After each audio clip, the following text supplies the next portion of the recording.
You'll probably never meet anyone who will say they are completely fine with traffic. I want to meet that person. Now, HOV lanes are supposed to keep traffic moving by rewarding those who add a passenger or buy a pass with a fast, pleasant commute to work.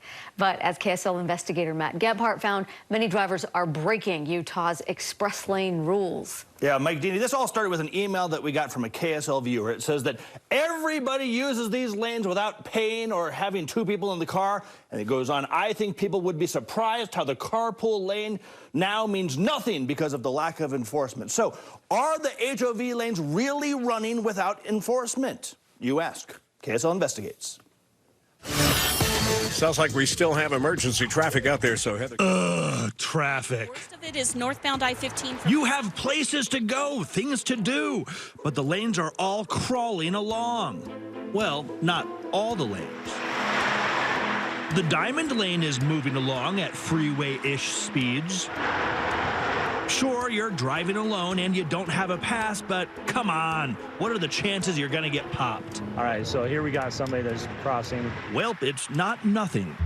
I'm going to cite you with the HOV violation. Sergeant Lawrence Hopper of the Utah Highway Patrol has become pretty astute in observing how drivers behave. You kind of figure out the behavior of people in the HOV lane and what they'll do and as far as they'll go before they get caught. He says some violators will try and dive out of the HOV lane right away. Others pass ahead and then calmly merge the next time they see the dotted lines. They'll cross when it's dotted thinking, okay, well, I'll do that. That's legal. And he won't know. Hopper's response to a KSL viewer who says that HOV laws are not being enforced. That's not true. We are doing our HOV enforcement. Public records back him up. In fact, the KSL investigators found that troopers have cited more than 20,000 drivers in the last 5 years for breaking HOV rules. And those citations are not cheap. If caught, an HOV cheater may have to cough up $351 or more. It is the catching, though, that is the catch. It is tough to enforce, I'll be honest. Yeah, unlike a radar gun to catch a speeder, there's no high-tech system for catching an HOV violator.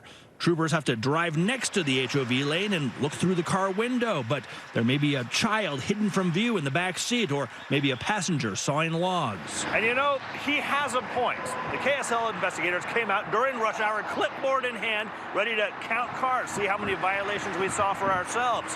What we found is that it's nearly impossible to tell. Does somebody have their express pass turned on, or is there somebody in the back seat of the car? I don't know. We can't tell. So again, we turn to public records. UDOT estimates that 1 in 3 drivers now uses the HOV lane in rush hour when they should not be there. That is up from 1 in 5 just a few years ago. And with some 85,000 cars driving I-15 Salt Lake stretch every day, that is a lot of HOV cheaters getting away with it. Plus, while HOV violations is a priority, it is admittedly not UHP's top priority.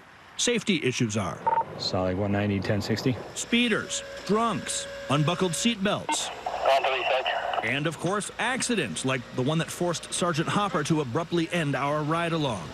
Still, with tens of thousands of citations costing Utahns tens of thousands of dollars, break the law at your own peril.